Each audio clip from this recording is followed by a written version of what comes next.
आणि आता एक सविस्तर बातमी नांदेडमधून। नांदेडमध्ये अवकाळीमुळे ज्वारी पिकाचं मोठं नुकसान झालंय। शेतकऱ्यांकडून तातडीनं आता पंचनामे करून नुकसान भरपाई देण्याची मागणी होतीये। नांदेडच्या अर्धापूर तालुक्यातल्या सोनाळा, चाभरा, लिंबगाव या परिसरामध्ये अवकाळी पावसानं हे पिकांचं मोठं नुकसान केलंय।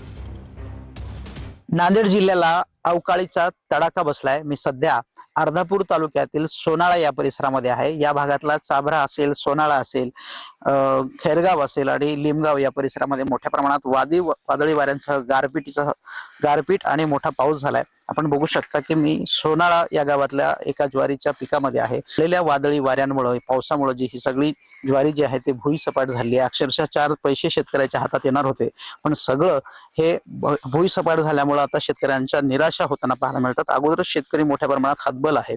शेतीमालाला भाव मिळत नाहीये। तात्काळ मायबाप सरकारनं या सगळ्या पिकांचे पंचनामा करून शेतकऱ्याला भरीव मदत द्यावी अशी पद्धतीची मागणी शेतकऱ्यांमधून होऊ लागली आहे। व्हिडिओ जर्नलिस्ट गणेशसह गजानन देशमुख, TV9 मराठी, नांदेड।